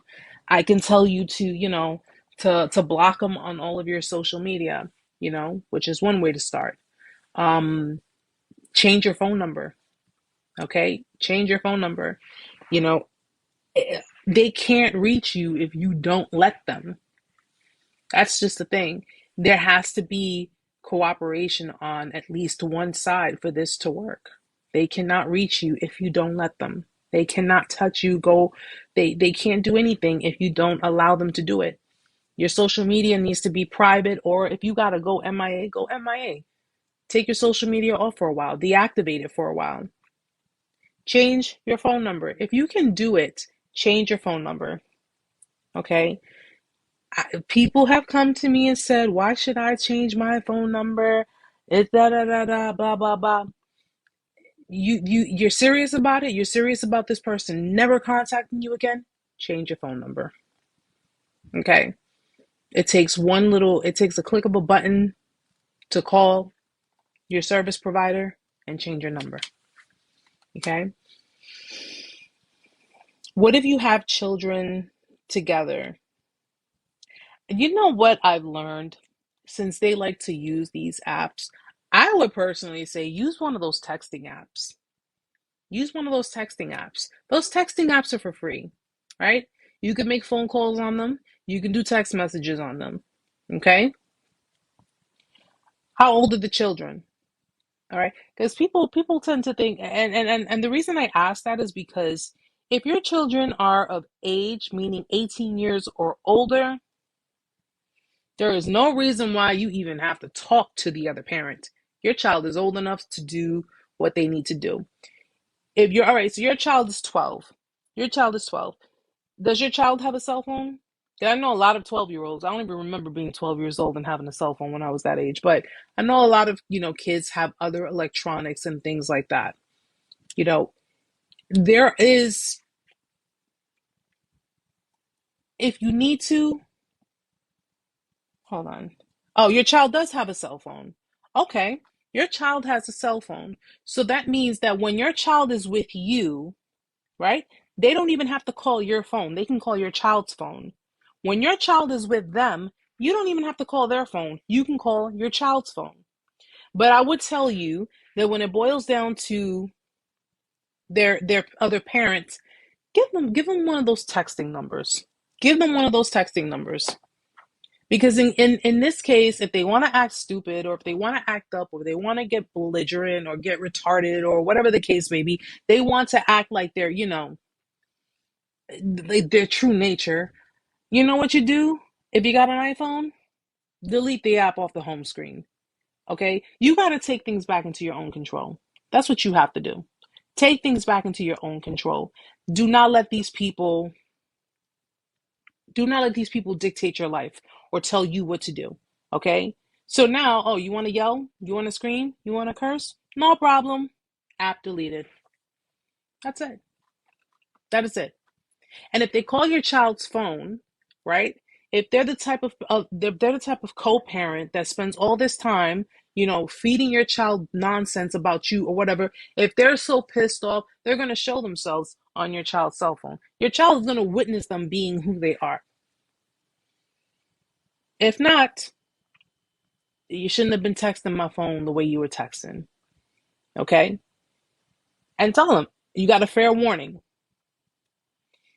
All right. If they have an effect, on you and you show them that they have an effect on you, they're going to continue doing it. But it's what they call it gray rock. You go gray rock on them, you become uninterested, you become, okay, whatever. All right, fine, whatever. If it has nothing to do with your child, they have no reason to contact you. And since your child already has their cell phone, if your child is with you, they do not need to call your phone. They call your child's phone. And vice versa. You don't have to call their phone. Call your kid's phone. There is no need for them to reach out to you. There's no need for any of it. None of it. Okay? And I don't care because I know for a fact parents do this too. They like to go through their children's things. They like to go through their phones. So I'm pretty sure the next step would be, well, what if the child is with the other parent and, the parent gets into the phone? Tell your kid to put you under a fake name and put an emoji that they know it describes you. Okay? There are so many other ways to get around this, guys. There really, really is. There's so many other ways to get around this. And when it comes to co-parenting, you can do co-parenting. You can do things the effective way. And if they're not being compliant, if they're being a hard ass about it or what have you, all right, this is the way it has to be, or it doesn't get done at all. That's it. Take back that control.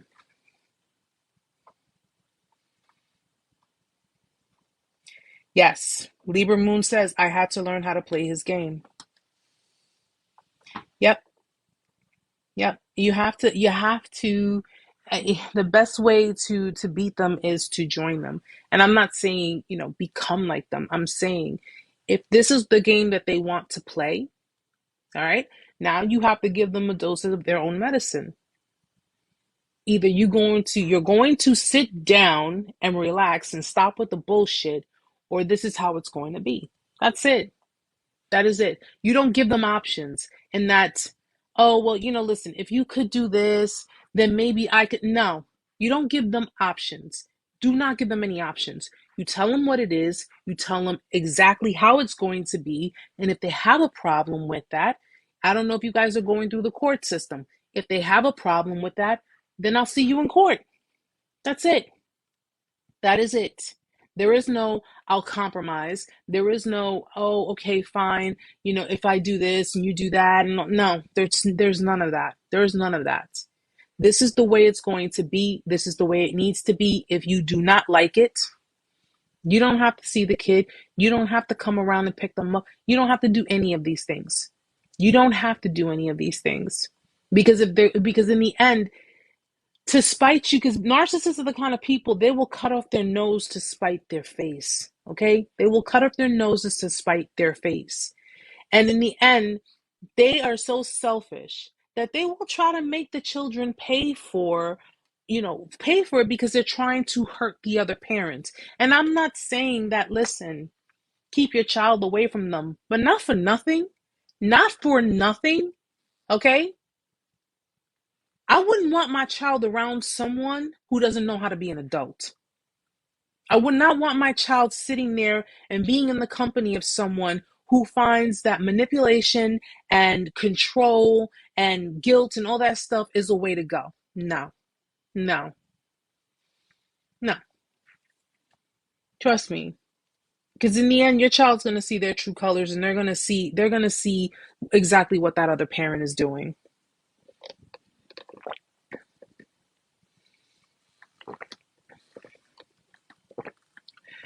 You're very welcome, sweetheart.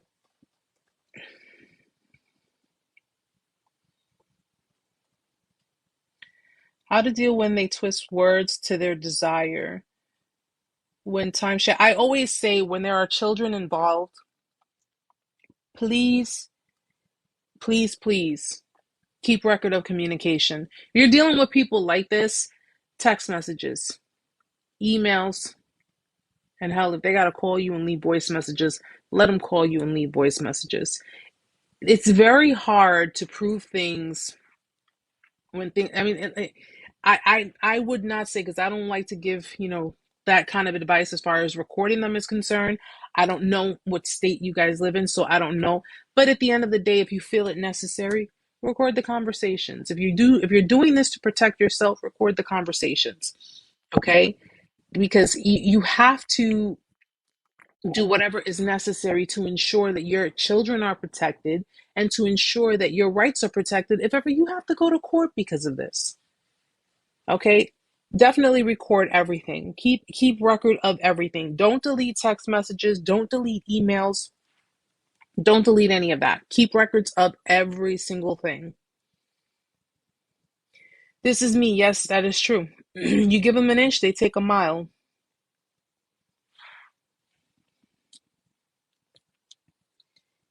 Yeah, I mean, again, depending on what state you're in, whatever state you're in, if it's admissible in court, by all means, do what you have to do to keep yourself safe and, of course, for the safety of your children.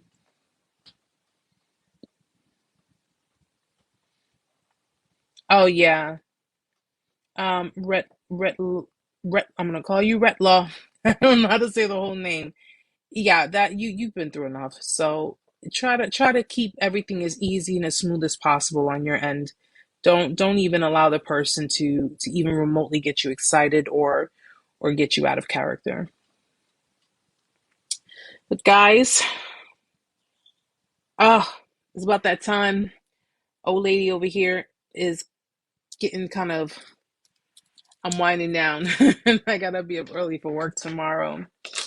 But thank you so very much, guys, for being here with me tonight, for sticking it through all this time too. For everybody who started with when I came on and who's still here, thank you so much for being here. Everybody who's new, thank you for joining us. Everybody who's just following, thank you so much. It's always appreciated. And yes, please be on the lookout. I'm going to have my latest video talking about the trauma wound, trauma. I am so tired. The betrayal wound. I'm sorry, guys. I'm getting there. I'm getting there. My old behind is getting there. You're very welcome, sweetheart. You are very, very welcome.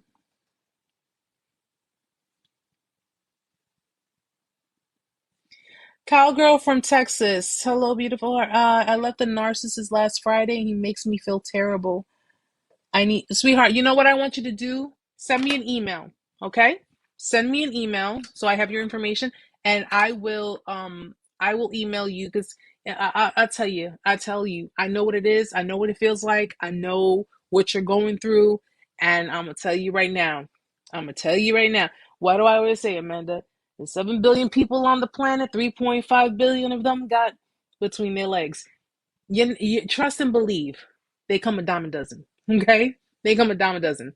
You don't even need to kill yourself with it. All right? You don't need to kill yourself with it. Trust and believe. But still send me the email because I would be more than glad to give you whatever encouragement you need. And of course, be any kind of support you do need. Thank you so much, Red Smile. Thank you so much. Guys, thank you so much for being here. I do hope to see you all next week. I'll be here Tuesday. Tuesday next week, right?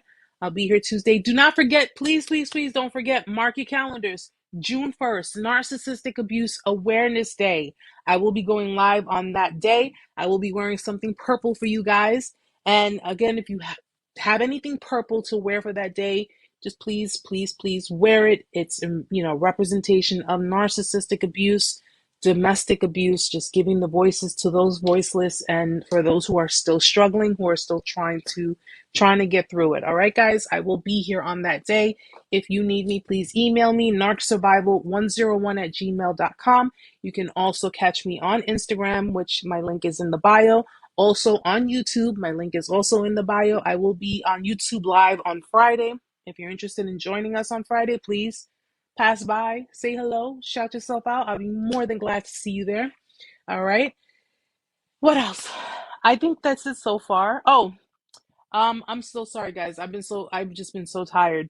I do have one-on-ones, guys, and I also have group sessions. Okay, and this is, support group sessions. The one-on-ones are pretty much for anyone who, just needs some kind of guidance, some kind of coaching, whatever the case may be, even if you just need to vent and you need someone to listen to.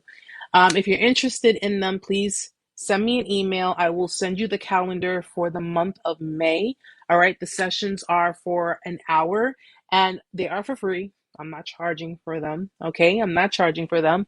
So if you are interested in any of the one-on-ones, then just send me an email. Those are very, very popular. So they go by very, very fast. So please, it is first come, first serve. There's 4 left? All right, so there's 4 left for this month. So if you're interested, please send me the email so I can mark you on the calendar and we can have our one-on-one sessions, okay?